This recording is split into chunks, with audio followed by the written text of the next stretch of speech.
With all the speculation and chaos, it's time for the only mock draft that matters. The 2025 Zach Gelb Show Top 10 Mock Draft on Infinity Sports Network. In 3, 2, 1. With the first overall pick, the Tennessee Titans select Cam Ward, quarterback, University of Miami.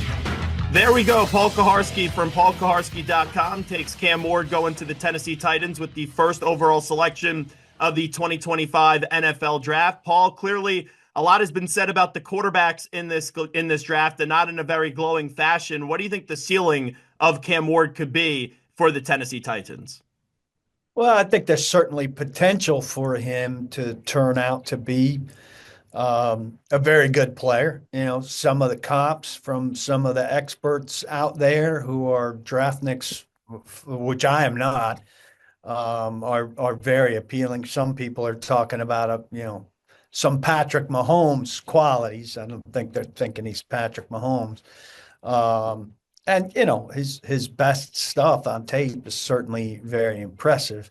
But there are other concerns, that his accuracy, his decision-making, his lower body mechanics are things that maybe are the kind of things that are hard to fix, and that he comes in with some of those things set largely as they are that maybe can't be improved too much. Tennessee hasn't really had a franchise quarterback, star potential since Steve McNair. Mike Borgonzi comes in, the first-year general manager. There was a debate for a little bit. Should you maybe trade the pick? Should you maybe take Abdul Carter or Travis Hunter? What is your understanding of the process that got them, in your opinion, to probably taking Cam Ward number 1 overall tomorrow night? Well, I think they gradually fell in love with him, certainly at his pro day when he had a rollout pass and went right. It took him right to Mike Borgonzi and Chad Brinker, the two top executives in personnel, and said, "I'm solidifying it today," in good humor, which was a good sign. He performed well there, and then the week after, when they had a private workout with him, at which Amy Adams Strunk, the team's owner, made an appearance in Coral Gables, Florida, which is a really rare thing, not just for the Titans, I think for virtually any team that doesn't have an owner who's their general manager. But also, look, we know how this works. If you're a quarterback needy team with the first pick in the draft, it's very difficult for you not to be drawn to the best quarterback in that draft. And, Travis Hunter and Abdul Carter be damned. He is Paul Kuharsky. PaulKuharsky.com covers the Tennessee Titans, and he has them taking Cam Ward with the first overall pick. We'll make our next stop, and we'll head to Cleveland. With the second overall pick, the Cleveland Browns select Travis Hunter. He is the best player in the draft. He's from Colorado. He's a cornerback and a wide receiver. And that's the voice of Adam the Bull, obviously the Ultimate Cleveland Sports Show, kind enough to join us right now as the Cleveland Browns at number 2 take Travis Hunter. Why do you think this is ultimately the pick? Because for the last month and a half, 2 months, we've heard Abdul Carter, we've heard Travis Hunter, even a lot of people talking about Shador Sanders. When the draft comes tomorrow, why does Andrew Berry take Travis Hunter? Ultimately, it's pretty simple. You obviously need a quarterback. The Browns have needed a quarterback forever. They don't think any of these quarterbacks are worthy of a first-round selection. That's been made pretty clear publicly. Now, obviously, there's a lot of misinformation this time of year, but what I've heard behind the scenes matches up what's been speculated publicly. They don't totally buy in. They think there's too many question marks involved with all these quarterbacks. And then the difference between Hunter and Carter, to me, it's easy. One guy, they're both great. They'll both probably be great players. But one guy can play 2 positions, including wide receiver, on an offense that has very little talent. and the other one plays one position. So to me, it's a simple answer. Take the guy that could potentially be a Pro Bowler at 2 spots, because I think the Browns have to be aggressive and have to, at least to some degree, let him play both ways, even though some people cannot, especially old school football people, cannot wrap their head around it. Yeah, we've heard Andrew Berry say that they think of him as a wide receiver first, but you know that they're going to let him play both ways with the Cleveland Browns. We touched on the quarterback a little bit. We know they pick early in the second round, sitting there with the first overall selection in the second round at 33. If a quarterback starts to fall, could you see them trading back up into the first round? And if not, then do you expect at 33 them to definitely take a quarterback? I would not rule out a trade up. Maybe even as high as to try to get ahead of the Steelers, who could potentially take a quarterback. But you asked me to bet right now, 24 some odd hours before the draft. My guess is they stay put at 33. I know they like Jalen Milroe. I know they like Tyler Shuck. I think the odds that both of those guys are not there at 33 to me is very unlikely. And ultimately, if you've decided there's no quarterback worth taking at 2, I can't imagine that they'll now trade a first-round pick next year to get up into the 20s to break a tie between a couple of guys who have potential but are far from sure things. So I do think they stick at 33 as the most likely scenario, and I think they will take either Jalen Milroe or Shuck at 33. Are they totally out on Shador? I'd be stunned if they took him at 2.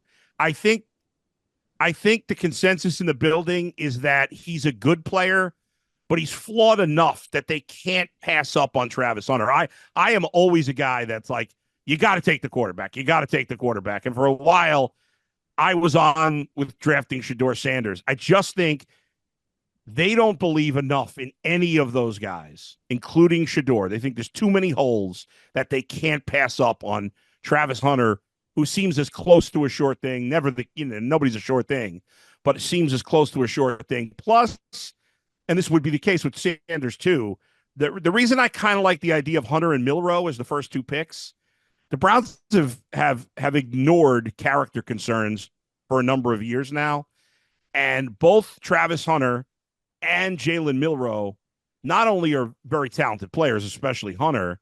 Milroe, obviously more of a project, but they're both through the roof, high character, high intangible players. And the Browns need some of that in this locker room. He's out in the bowl from the Ultimate Cleveland Sports Show, taking Travis Hunter with Cleveland with the second overall pick. We go from Cleveland to where Bull used to live, and that is New York, and we'll see who the Giants have with the third overall selection. With the third overall pick, the New York Giants select Abdul Carter, edge rusher, Penn State.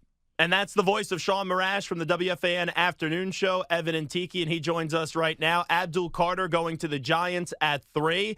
Here's been the big topic of conversation, Shaun. I think we all know it's going to be Abdul Carter coming up tomorrow night, but there's been a lot of speculation and talk leading into this process of the Giants just taking Shador Sanders at 3. Are you good with them passing on Shador at 3 to take Abdul Carter? Yes, but card subject to change if he goes and has a Bo Nix type of year. Look, the one thing the Giants can't leave this draft without is an identity that, for better or worse, they lost when Saquon Barkley left the New York Giants. By taking Abdul Carter third overall, they continue to build in the trenches off of the Brian Burns trade a year ago. You have Dexter Lawrence. You did what you did in the offseason with Paulson Adebo and Javon Holland, and I think this is going to be a tenacious get-after-it defense, and this is going back to old-school defensive Giant football as an identity, and that's what Abdul Carter provides. Personally, I think Abdul Carter's the preeminent player in this draft. You mentioned Dexter Lawrence. We know he's one of the better defensive linemen in this league. Brian Burns, they went in for him last year. He's a very good player. What about Kayvon Thibodeau? What do you think his future with the Giants has in store? Well, look, the Giants have another week or so to determine his fifth-year option, and I think probably a lot of that determination will be made on whether they do, in fact, pull the trigger here on Abdul Carter. Here's what I would say. If they are taking Abdul Carter, I really hope that they don't just turn around and dump Kayvon Thibodeau for another third-round pick or something like that. If you're creating this identity, drop a pass rush in waves, similar to the last time the Giants were relevant when they actually had a pass rush in waves, and think about that at the end of the year, or perhaps move him at the trade deadline if the Giants slip out of this thing early. But the future, the immediate future, I hope, is Kayvon Thibodeau remaining a New York Giant for 2025. Now, Shaun Morash, it's been a rough year, obviously, the past year for Joe Schoen. I think he could win this first round or maybe win the first 2 rounds if he could get Abdul Carter at 3 and then either trade back up into the first round or at pick 34. I don't think Shador will be available there, but if he get both of them, that would be a wonderful job. What are you hearing on the Giants' QB plan if they do pass up on a quarterback at 3? Who are they really liking right now? So I think it comes down to 2 guys. I think that there is a split within that organization on how much they like Shador Sanders, and I think that the reports, I know Peter Schrager had this, are true that Brian Daboll is at least enticed with Jackson Dart. I think the Giants missing out on both of those guys and settling for a Tyler Shook or a Jalen Milroe, let's say at pick 34, or if you traded up and went back into late in the first round for either of those 2 guys, something like that, I think would be a complete waste of draft capital for the New York Giants. So I think the Giants, by taking Abdul Carter 3, which I think they will do, they're going to try to have their cake and eat it too, and I would expect them to be very, very active. And one team to keep an eye on, Dan Morgan, the general manager of the Panthers, who orchestrated that deal with Brian Burns and Joe Schoen a year ago. They have a good working relationship, the 2 GMs, Panthers and Giants, and the Saints sit there at 9. I don't think it would be stunning at all if suddenly we're sitting there in the top 10, and here come the Giants again, moving all the way up to 8 if Shador Sanders slides, or even if it's Dable getting his wish with Jackson Dart to prevent the Saints from getting him, and the Panthers could prevent their division rival from getting a franchise quarterback. If you're listening to us right now, you hear that voice, you know he's Mraz. Now he goes by Shaun Morash of WFAN, and he has Abdul Carter going to the Giants at 3. Now let's head to Foxborough as the Patriots are on the clock with the 4th overall pick. The 4th overall pick, the New England Patriots select Ashton Jeanty, running back, Boise State. Wow, our first shocker here on the Zach Gelb Show for the top 10 mock draft, and it comes from our old pal Fitzy from Sports Radio WEEI in Boston. Fitzy, I need a little bit more of an explanation on this one because I haven't seen anybody but yourself potentially predict that Ashton Jeanty could wind up at one Patriot place.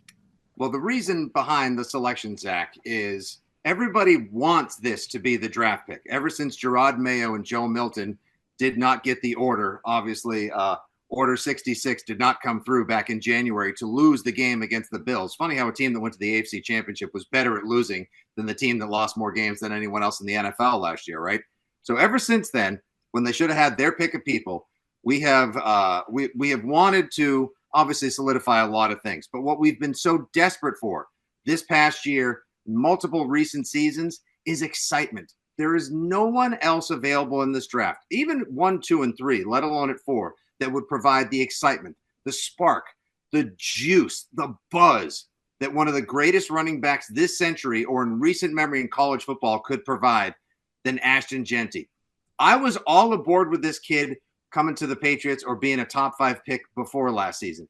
Then he ran for 2 miles last year at Boise State. And the best thing is, my favorite stat is that Ashton Jeanty led college football by almost 1,000 yards in rushing last year. Ashton Jeanty, after contact, would have also led all of college football in rushing last year. And then when I rediscovered that the Players Tribune was actually a thing and read that on-the-road length letter that he wrote to NFL GMs, coaches, and prospective teammates last week, saying if I were the guy making the picks, I would choose the guy you can't tackle because football is a tackle game. It was humble, it was confident, it was braggadocious, and it was serious. And that's what this team needs. Sure, you can tell me right now, we need a left tackle. Oh, we need a deep threat. Oh, there's this team. No team has more needs than the New England Patriots. And all of that could be true. 2, 3, and 4 things can be true at once, Gelb.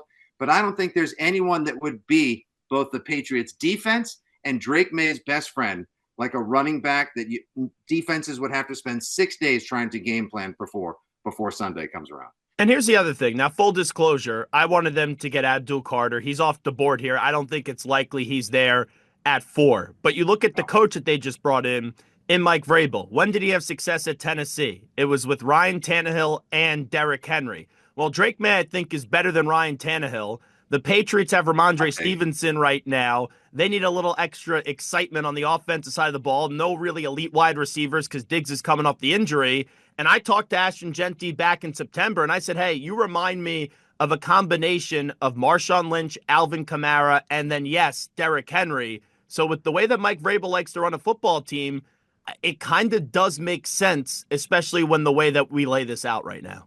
He's basically like a miniature Derrick Henry with Barry Sanders moves, or you could describe him as a muscled up LaDainian Tomlinson.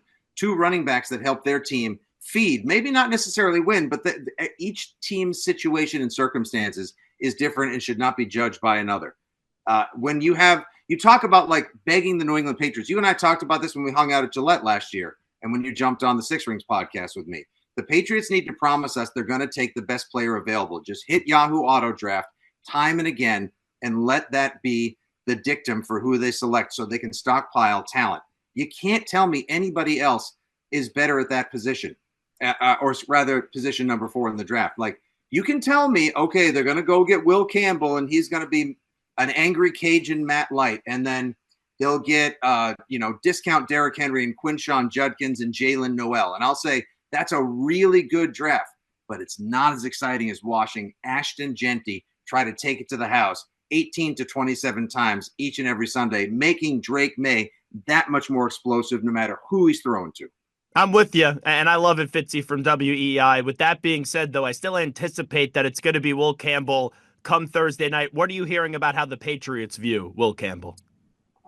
In my best Will Campbell voice, which sounds something like a combination of Ed Ogeron and Sling Blade, I guess we're just going to have to get used to Will Campbell, the guy who's probably more of a guard than a tackle coming in Foxborough and trying to make a difference on the blind side of Drake May.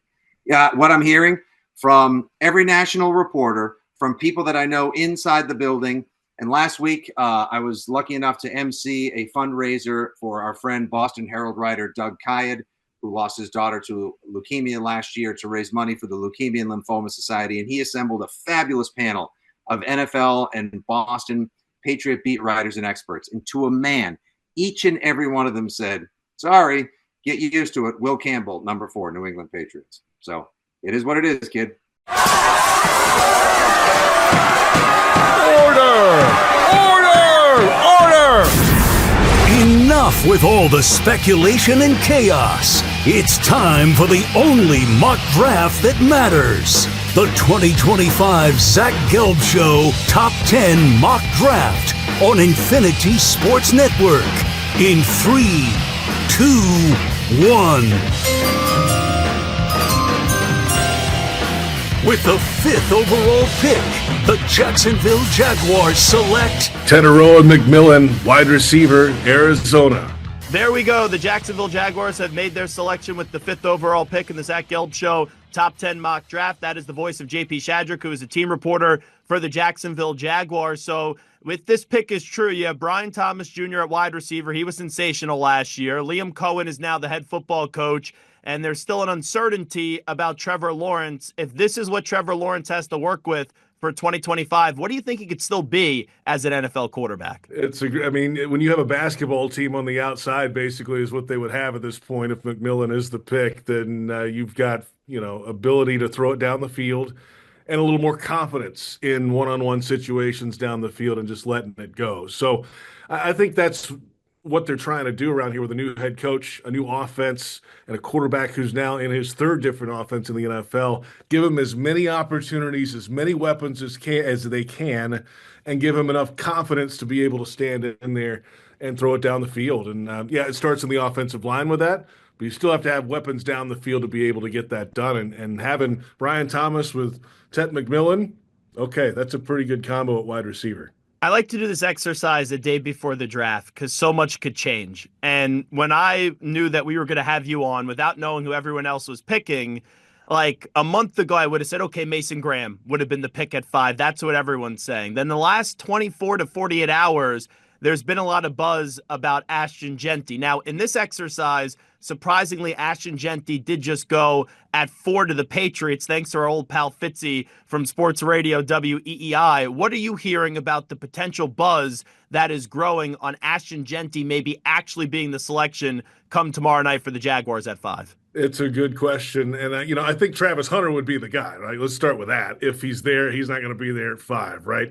But if not, what is the next best explosive overall player? They've got pass rushers already. Abdul Carter might be gone as well. So Ashton Genty proved in the last 2 years that he can carry the load if you need him to at 30 snaps a game or 30 carries a game. He did that a lot last year at Boise State. He can take it the distance. He's hard to tackle. As he said the other day, it's tackle football, and I'm hard to tackle, right? I love that quote. I mean, that makes sense to me. He's 5'8", and he can bring it. I mean, remember, Maurice Jones-Drew was 5'7", a little bit wider than Ashton. So they've had that kind of style running back around here before. And that goes back to our conversation about this offense and giving more weapons. And this would give him more balance in the offense. Remember, Travis Etienne Jr. is now in the final year coming up of his rookie contract. It's the 5th-year option season for him coming up. So there's no guarantee he's going to be around for a whole lot longer after this season. So this kind of checks a couple boxes with that. You get a running back who can bring it and really kind of scare this defense on the other side and start to balance things out. Play action game comes into play for Trevor. Rollout game, which he's really good at. Okay, now that makes a lot of sense to me. If Genty's there and all those others are gone, I think for me that would be the pick at number 5. Hey, before we let you run, JP, just when we get to Liam Cohen, when he was hired, I think the initial response was, okay, that's the second best offensive mind on the market after Ben Johnson. Then he had the whole Duval moment, and we made a lot out of that. What has the last few months been like in the early tenure of one Liam Cohen? It's been super steady. I guess that's probably the best word for it. He has a clear understanding of how he wants this organization and the culture of this building, if you're into that word, which they are here. He has a clear understanding of what that needs to be and how to implement that and how to win over the players who have been around here and have been through different iterations of leadership over the years. And he's a younger mindset, right? He and the GM are both in their 30s still, which is a polar opposite of what's been around here the last 3 regimes especially. So a little more relatable, I think, to the players that are on the roster. That's a good start.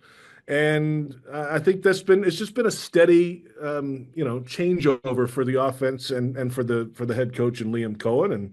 And besides his pronunciation of Duval aside, everything else has been just fine. I think he's got past that with a lot of grace. Tenero McMillan off the board. That's JP Shadrick. Does a great job covering the Jaguars. We go from Duval to Sin City as the Las Vegas Raiders are next up on the clock. With the 6th overall pick, the Las Vegas Raiders select Armand Mambu, the big offensive tackle from the University of Missouri. There you go. The Raiders have made their selection 6 overall. Vinny Bonsignore does a great job covering the team for the Las Vegas Review-Journal. So, Vinny, it's kind of crazy how this stuff works, and this is why I love to do this a day before the draft. A lot of people for the last 3 weeks or so would have probably said Ashton Genty would have been the selection here at 6. Genty, though, is now off the board. What do you make of the recent developments where a lot of people think Genty's going to be off the board at 6, and then why do you think the Raiders end up going with Mambu? Yeah, it's funny because I actually talked to somebody this morning who thinks the opposite. He thinks that Genty will be there when the Raiders pick at number 6, that nobody's going to trade up for him ahead of the Raiders or that Jacksonville's going to take him. Hey, we'll all find out tomorrow, right? It's crazy how these things go. But if Genty isn't there, then I think that they want to rebuild the offensive line or help the offensive line. There's some nice pieces there, or the defensive line. So I could also see a Mason Graham being a possibility at that spot. Of Will Campbell from LSU, another tackle who I believe was still on the board at that point. But I'll tell you this too. I really think the Raiders want to trade down. I think they have a real comfort level with about 5 to 6 players.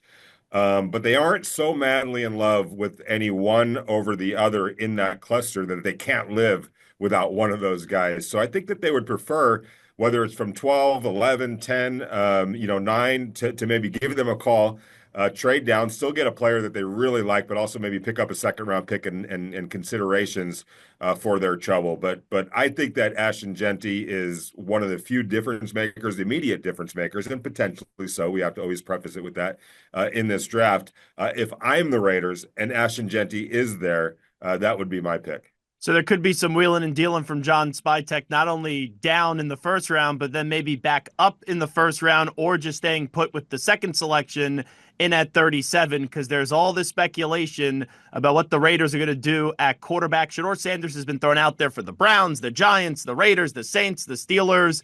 What are you hearing on the Raiders' level of interest in Shador Sanders if they could find a way to get him with their second selection? Yeah, I think that would be a great scenario if they could do that at 37. And if you back it up to what we were just talking about with the trade down scenario, and if they can pick up a second round pick for their trouble, the Chicago Bears have the 41st pick overall in the second, in that second round. I think the Dallas Cowboys at number 12 have the 44th pick in the second round. The Raiders already have 37. And here's what the point I guess I'm trying to make is that the Raiders don't need a quarterback right now. They've got Geno Smith and they've got him under contract for the next couple of years. So if they only have the 37th pick, man, maybe they got to go get if they don't get Genty in the first round, maybe that's where they get the running back or a wide receiver or a cornerback. But if you have 2 second-round picks, now maybe the appetite to draft a quarterback that's going to pay off a little bit down the line. You don't need him to play right now because you have a pick at 41 or 44 if they traded with the Chicago Bears or Dallas Cowboys to now address a more immediate need as well. So you would kind of have your cake and eat it too. You'd be able to get a player in the second round who can help you right now, but also get the quarterback presumably of your future. So that's why, again, that trade down scenario makes a lot of sense for the Raiders, and it enables them to get one more bite at the apple and not sacrifice the future for the present or vice versa, because you have 2 cracks at that apple in that second round. And who knows, maybe they even get more ammunition to then trade back up into the first round, which could be a possibility. Has there been a leak at all? Spytech, new GM, Brady, obviously, he knows a thing or two about quarterback play. We know Cam Ward is off the board at 1, and then it's a bunch of question marks here on what's going to happen the rest of the way. Has there been maybe a preference or a leak on what the Raiders could potentially do at quarterback if they're going to look at the draft? Yeah, they did a lot of homework on their quarterbacks, and they brought in pretty much everybody. If you still have some throws in your right arm, they might have brought you in for a personal visit. But I say that facetiously, but they really did. They did a lot of homework on this class. Will Howard, Quinn Ewers, Shador Sanders, Cam Ward, Jackson Dart, Jalen Milroe, all of those quarterbacks, Tyler Shuck from Louisville came through their building in Henderson. You only get 30 picks, and I think they had about 5 or 6 quarterbacks that came through. So that tells you a little bit. And John Speltag told us that was not by accident. They really wanted to do their homework on them. Quinn Ewers is somebody I think that they've been linked to. Jalen Milroe, I think, is someone that they would have an appreciation for. If you could get Shador Sanders at 37 or trade up to the end of the first round to get him, that's pretty palatable for them. We all know the connections between Tom Brady and Shador Sanders. They've worked together. He's been a mentor to Shador Sanders. He signed him to an NIL deal before those were even really a thing with his TB12 brand. So there's a massive connection between Tom Brady and Shador Sanders. That makes a lot of sense. Jalen Milroe probably has the most upside of this draft class. He would fit really well with the timeline for Geno Smith, being able to bring Jalen along slowly and try to pour some development time into him. Also be able to get him on the field really early in situational packages. So he makes a lot of sense. Trading back up in the first round to get one of those guys, I can't rule that out necessarily because you get that 5th-year option in play as well. So a lot of different directions that they can go in, and a lot of quarterbacks that they've been connected to. Will Howard played for Chip Kelly, the new Raiders offensive coordinator last year at Ohio State. Does that help him or hurt him? Nobody knows Will Howard more than Chip Kelly, and that includes the upsides and also some of the flaws and some of the warts. So I don't know if that necessarily helps him or hurts him. I guess we'll find out on draft day if they're there in the 4th round and they pick a Will Howard there or in the 5th round. He's Vinny Bonsignore. Does a great job covering the Raiders for Las Vegas Review-Journal. Taking Armin Membu out of Missouri with the 6th overall pick. We go from Las Vegas all the way across the country to New York as we have the Jets next up on the clock. With the 7th overall pick, the New York Jets select Ty Warren, tight end, Penn State. There you go. That's the voice of Brandon Tierney from BT and Sal on WFAN. Obviously, you know him all these years when he did host here on this network. And BT, I appreciate you doing this. I love this pick for Tyler Warren going to the Jets because you got Breece Hall, you got Garrett Wilson, and now you can get a true evaluation of what Justin Fields could be as a quarterback. I got to tell you, listen, as much as I'm going with the Ty Warren pick, that's not my first choice. My first choice was really when you look at an offensive line perspective, I would rather build this from the guts out, something the Jets never do. But because the kid from Missouri's gone, I got to pivot. And I was thinking about Campbell, and you do some research on Campbell, who I think could, I don't know where he's going to go necessarily, but I look at the Jets, and Olu Fashanu was phenomenal, graded out very well on the left side. I didn't want to take Campbell, who doesn't play on the right side at all and has short arms and some of these other things that Alligator they say. arms, Yeah, little they T-Rex. say. Not only does he not pick up the check, but he might not be able to disengage with a linebacker. We talking about too. Samter or Will Campbell? Exactly. So I love Ty Warren, and I'm very confident with the pick, but my first instinct, I wanted to go lineman, but the one that I wanted was gone. So that's an anomaly, I think, from the Jet fan, because a lot of Jet fans are probably saying, ugh, another offensive lineman? Why do we have to go with another offensive lineman? Your response to Jet fans would be what? Get over it. I think Jet fans, and I've been guilty of this as well, too often you want the shiny object. You want the receiver. You want the tight end. I know I just took one here. But, you want the splash corner. You want the quarterback.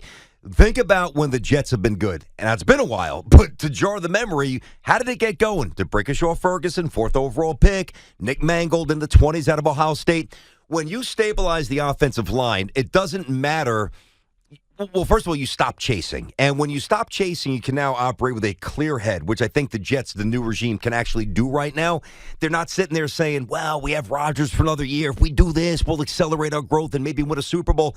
I just think this is the practical way of building out a team. Now, you can make the case that maybe you could go defensive lineman, have more of a defensive identity. There are a few other options here, but I think that from an offensive line perspective, once you start with that, and they've got enough components now for me to justify taking a tight end, now you can start to add to it and say, okay, whether Fields is really good for us for a year or two, or he's gone in a year, whatever it might be, we've got the foundation of a team and a tight end eventually who could go out there and be a mismatch, but also an offensive line that can win in the trenches. You haven't said that for a decade with this team. It's been a joke. We all know that. So if you're thinking that you don't want a lineman, or you're thinking about you're tired of things that don't appear sexy, ask yourself this, Jet fans: where have all the sexy picks gotten us? Nowhere.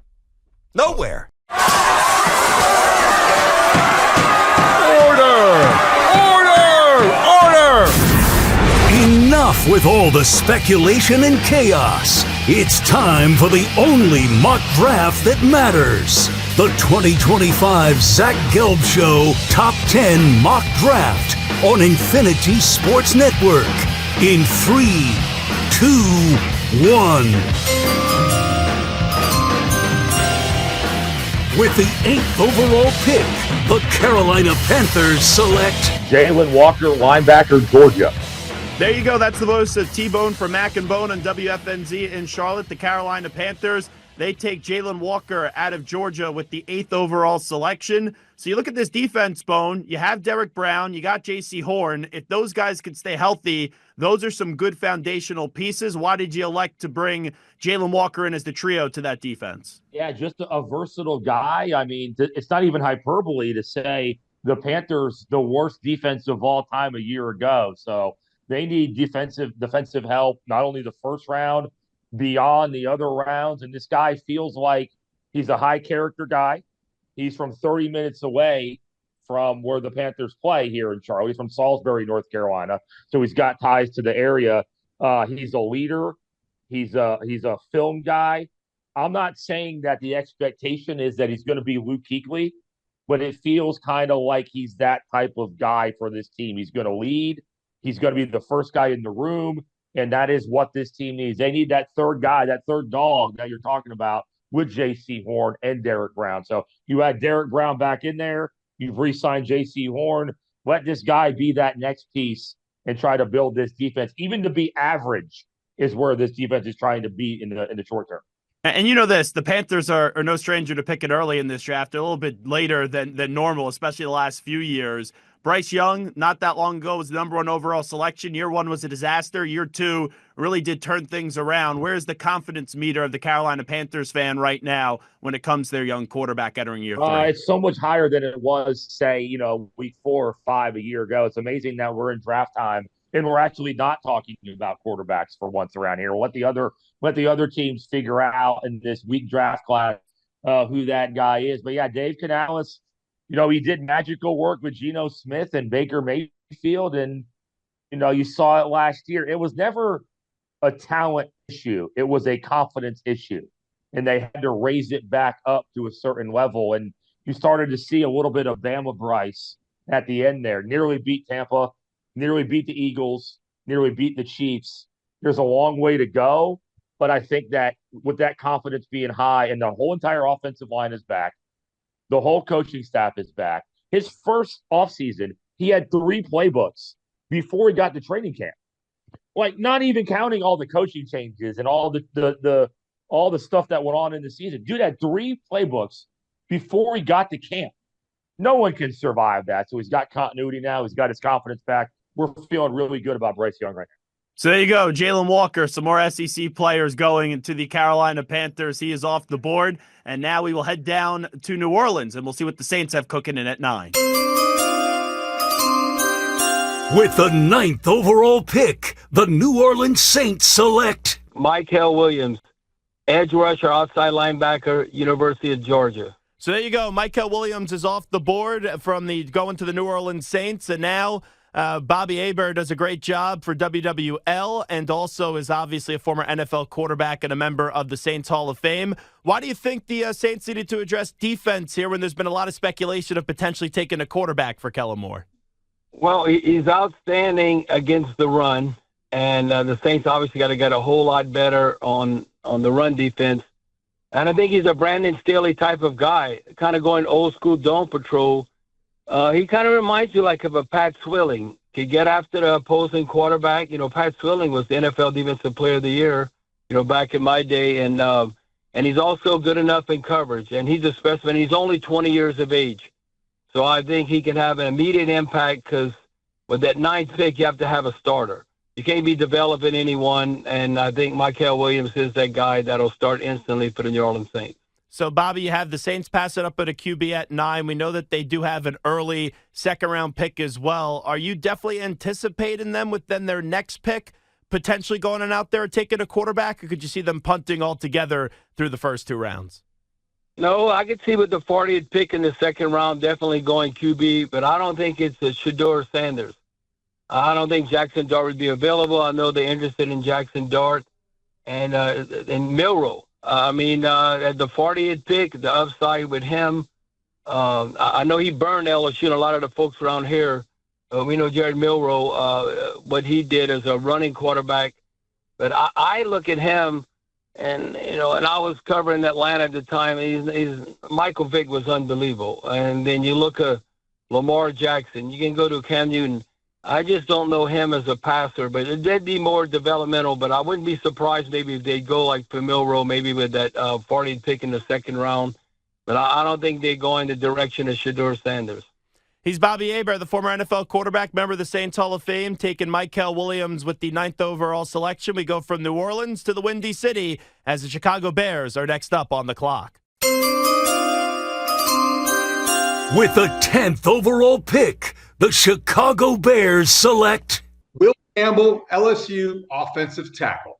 There we go. The Chicago Bears wrap up the top 10, taking Will Campbell out of LSU. Let's go and welcome in David Haugh from Mully and Haugh on the Score in Chicago.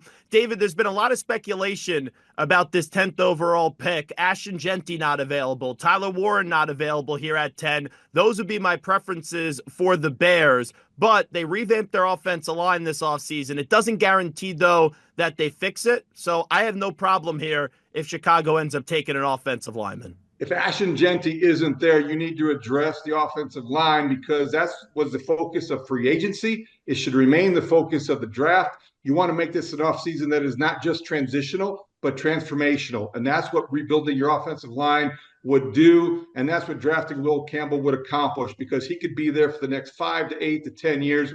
Draft yourself a fixture. You need a left tackle. If we got a little sneaky here with the Bears at 10, because, like I said, Jeanty could be a preference. Maybe Tyler Warren. If both are off the board, the next best running back is Omarion Hampton. The next best tight end would be Colston Loveland. Could you see a world where not necessarily the Bears taking either of those players at 10, but maybe trading back a few spots and still getting one of those players to add to their offense? Maybe trading back or maybe taking Colston Loveland. I think they like him. The comp might be Sam Laporta. We know what Ben Johnson thinks of him. So you wonder if a guy who can run routes and get open with good hands could do in this Bears offense. Cole Kmet could be the complement. Loveland could be the main target at tight end. I think that if he's there, they would be very tempted if those other two guys are off the board. What's the feeling in Chicago right now? I know with the Bears, it's always expect the worst, expect to be let down. Caleb Williams now going into year 2. You bring in the Brainiac in Ben Johnson. Ryan Poles still running the show. Give me the lay of the land right now and the confidence meter for the Bears fan. Ben Johnson has the confidence at a high level, higher than even last offseason when they drafted Caleb Williams, because there's a belief that he knows what he's doing. And I think that as we can look at this draft, you're always looking at the general manager, but this doesn't feel like Ryan Poles' 4th draft as much as it feels like Ben Johnson's 1st. It will be his voice that I think carries the loudest, and I think it will be his imprint on this roster. What do you expect this year, regardless of who they pick coming up on Thursday? What do you expect this year out of Caleb Williams? I expect the Bears to win more games than they lose. I expect Caleb Williams to take a major leap forward in terms of progress and just command of the position. I expect him to have more time. And with that time, as we know, that he'll improve his accuracy. Guys will be schemed open, and he'll also have more time to find them behind an offensive line that has been revamped.